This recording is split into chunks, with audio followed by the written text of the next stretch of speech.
Alright guys, hope you had a good Thanksgiving. A few days ago, we started getting inklings of just how disastrous next year's launch of Avowed is going to be, given that people behind this game are being exposed as completely insane, like maniacally evil people who hate you, who hate gamers, who hate the core customer base of the video game industry, and they just want to put their own personal spin, their own personal politics into the game, put in the pronouns, put in the LGBT nonsense, and just make you love it or else get out bigot.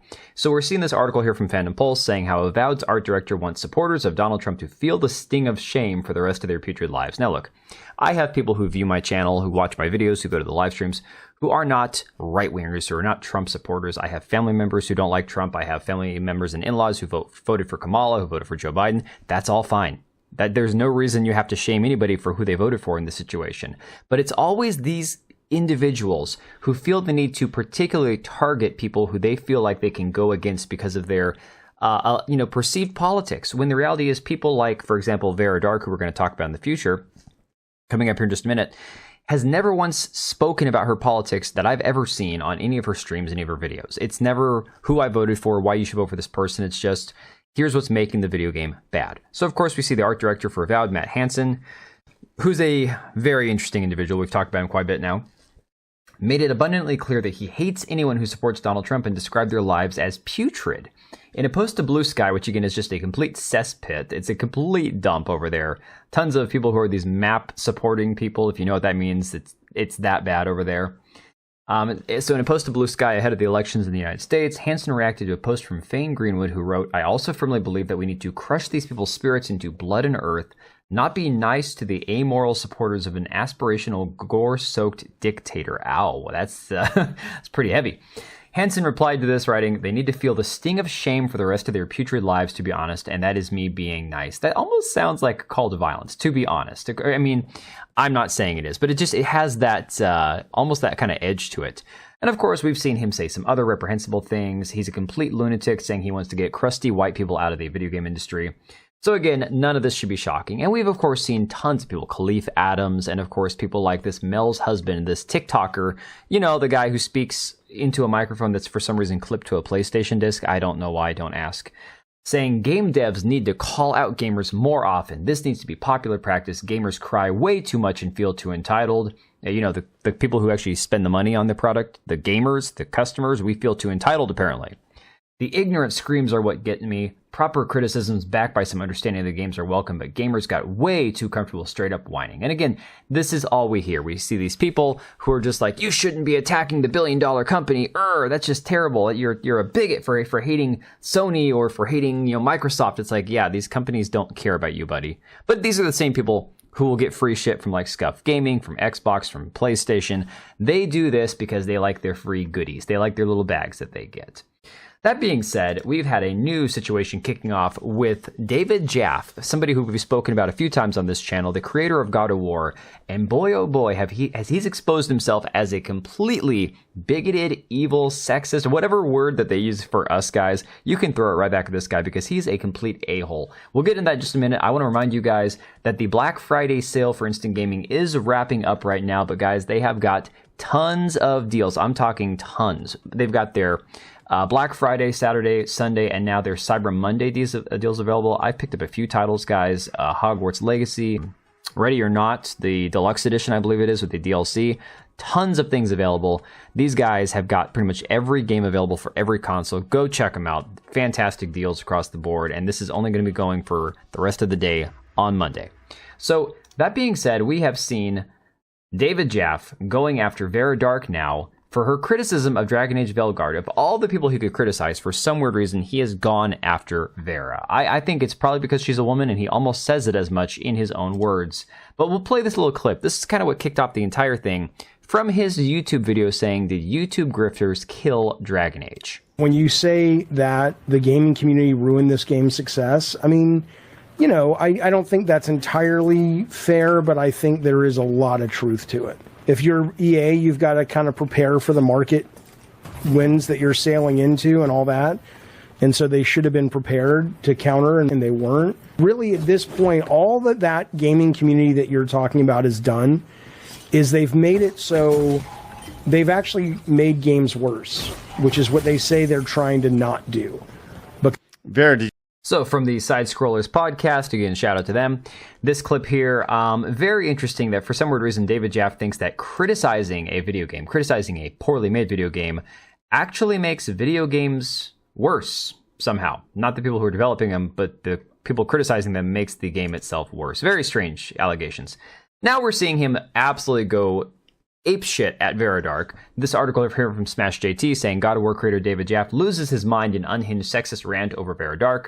How the mighty have fallen. The creator of God of War at one time back in the day had quite this storied career in gaming, but his recent public tirade, specifically against YouTuber Varadark, among a slew of other strange takes, has left everyone questioning his sanity. And I'll just play a clip for you right now.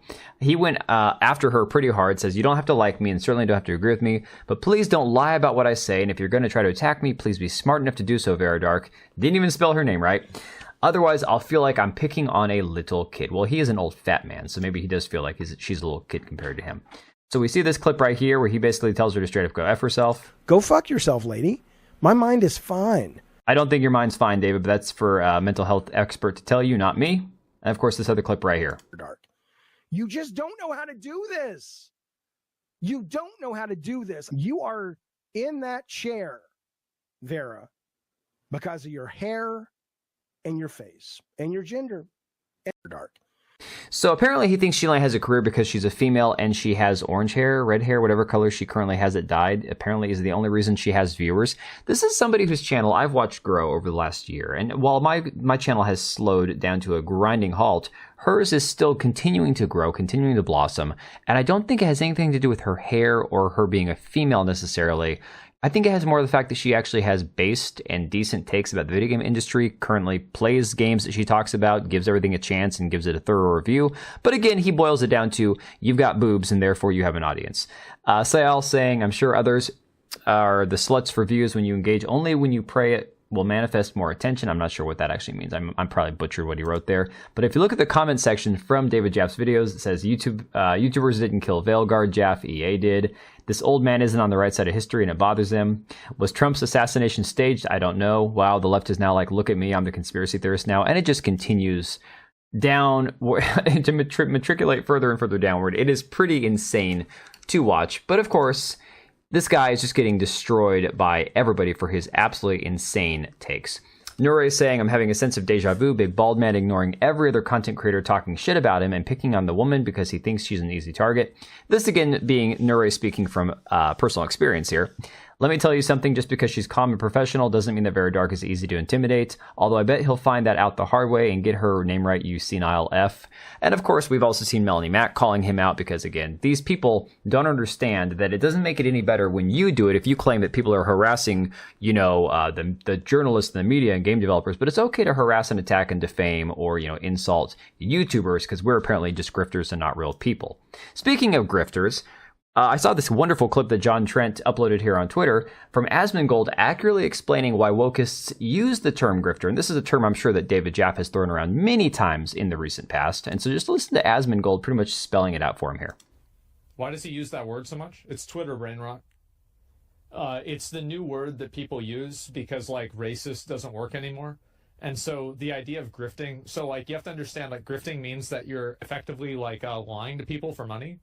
So the implication is it's basically like a form of character assassination where they imply that you only have viewpoints because they're financially beneficial. And so that implicitly devalues your opinions. That's what he's trying to do, right? That's why people use the word. It's like shill. Yeah, it's basically shill. Yeah, lack of integrity and validation, exactly.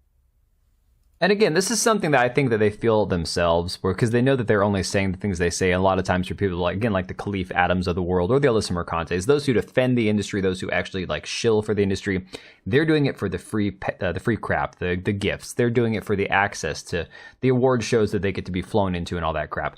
They don't have any integrity. They are doing this purely for the grift, if you want to call it that, but they'll attack YouTubers for being honest and sharing opinions that go counter to their narrative. And of course, the funniest thing is, I guess David Jaffe decided to have Hypnotic and Kaida and a few other people on his stream and completely got destroyed. You see Hypnotic pointing out, damn, shame that is, when somebody says we've lost 100 viewers since Hypnotic left. Ouch. That's a pretty brutal indicator that nobody really gives a shit about David Jaffe's opinion. Kaida saying I called in, proved he's an actual liar about the things he said, and then he kicks me off because I caught him in the lie. Hilarious. And these people never want to hear the truth. Kaida also saying David Jaffe the Studda, look for another person he can gaslight and concern troll. And of course Manlet Thorin saying all of David Jaffe's bad takes on gaming makes sense when you realize his most famous projects made little to no use of the right analog stick and gave you no control over the camera. Now look, I have already claimed before that I am not a huge PlayStation guy. I never owned one growing up, barely played one as a kid, never played God of War, so I don't care about PlayStation. So I didn't play most of these titles. I'm a fake gamer, guys. I've been outed. But I'm not going to dump on God of War. I know that it's a very storied and very loved franchise, but I am very happy now that I've never contributed to it because at least I can say I have never made this guy a dime that I know of. That being said, guys, share your thoughts down below. Let me know what you think about all this insanity, and I will catch you guys on the next one. Alright, and if you made it this far, thank you so much for watching the video. Thank you for being here. I do have 2 channels, Minimal Effort Podcast, as well as my gaming channel. I do have a Twitch and Kick for my gaming channel. We do live streams over there occasionally, maybe once a week. And then if you are in the market for a new PC, make sure to check out Meta PCs. Click the link I have down below. Use code TBO at checkout for a special discount. Thanks again for watching, and I will see you next time.